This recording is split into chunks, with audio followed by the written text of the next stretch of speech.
Welcome to the foreign exchange market, a pool of wealth where every single 24 hours, $7 trillion get traded.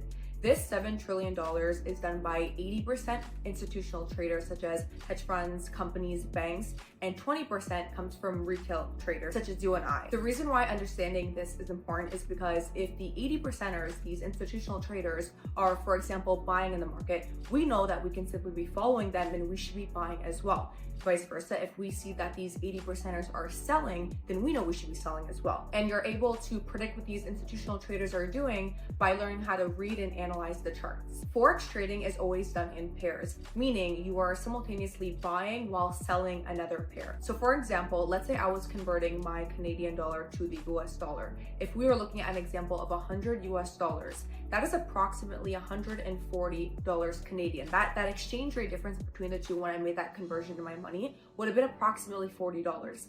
This $40 is what enters into this pool of wealth that we call it, adding on to that $7 trillion a day. So me as a Canadian and making this exchange, I would be on the losing end, losing that $40. But if I can build up the skill of trading in the foreign exchange market, I can simply make these predictions which currency will either strengthen or weaken against another. And being able to make this prediction is where you are able to make a profit in trading and be on the winning end. For us retail traders, trading Forex allows us to enter the market and trade 24 hours a day. And unlike other financial markets, it is a very fast moving market, meaning you have the ability to get in and out and make profits in minutes, seconds. So that can be highly profitable, but it also can be very risky, which is why proper risk management is very important. Some key terminology important to understand when it comes to trading in the foreign exchange market is a currency pair. We spoke about how when you are trading in the foreign exchange market, you are always looking at one currency versus another currency. This can be the US to the Canadian dollar. This can be the New Zealand to the Australian dollar. You're just always simultaneously looking at one currency pair versus another. To even be able to trade in the foreign exchange market, you need what's called a broker.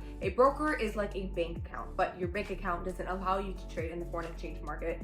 A broker does, which is a company allowing you to open up a trading account and, like I said, trade in the market. Once you have a broker, you then can go ahead and open a live trading account. A live trading account is where you're going to be trading your real life money into the foreign exchange market. But before opening a live account, you want to open a demo account. Demo accounts are great, especially when you're a beginner, because you have the ability to actually trade live in the foreign exchange market, make real life trades. But the best thing about it is that it's monopoly money. It's not your very own money yet. So when you're practicing, when you're learning, having a demo account is very powerful before you end up trading live with real money. Now, how you actually make money in the foreign exchange market is by being able to determine the movement of an exchange rate. And that movement is called a pip, which stands for percentage in points. So hypothetically, if we are looking at the US to the Canadian dollar and that exchange rate was 1.2345, if that exchange rate went from 1.2345 to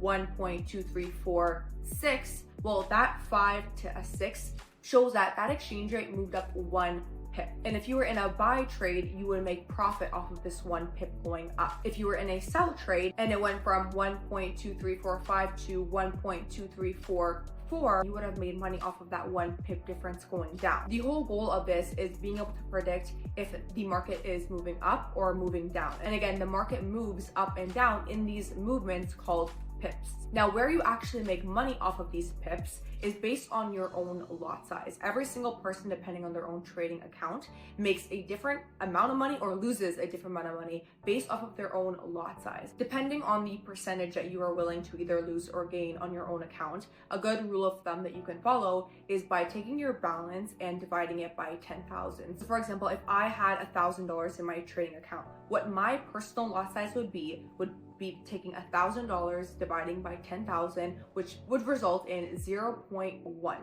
This means that I am personally making or losing $1 per pip. So if I had entered a trade, for example, and that exchange rate moved up, say 10 pips, well, if I make $1 per pip, I just made $10 in that one trade. Or if I had lost 10 pips in that trade, then I would have lost $10. Again, everyone's lot size will be completely different depending on their own account size. And like I said, the amount they're willing to lose or gain. Now, for a lot of us, we might not have a large amount of money to start trading with when we're new.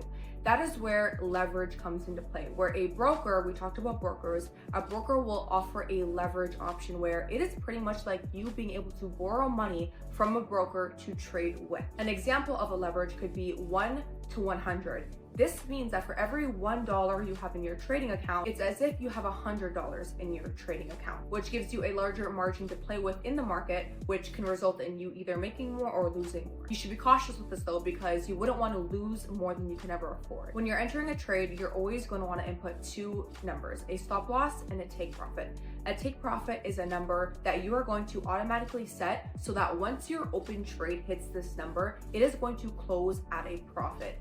And a stop loss is the complete opposite of that. It is a safety number that you're going to set in place so that if the market starts going down and you're in a loss, the trade will automatically close at that loss to prevent further loss for you.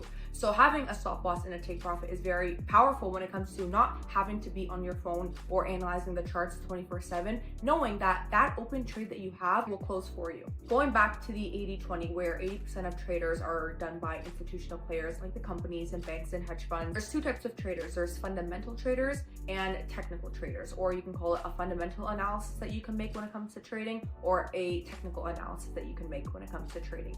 The fundamental analysis that you make would be on things like the news and reports and economical and political factors, which is why these traders will follow the news and reports of these hedge funds and companies, countries. I'll be showing you guys a tool called forexfactory.com in the next video, which will be a tool that you'll be able to use as a fundamental trader. As technical traders, and if you're making a technical analysis, that more so relies on just looking at charts and patterns to be able to predict the next movement in the market. In the next video, I'll be showing you guys a tool that you can be using as a fundamental trader called Forex Factory, and a tool that you can use called tradingview.com.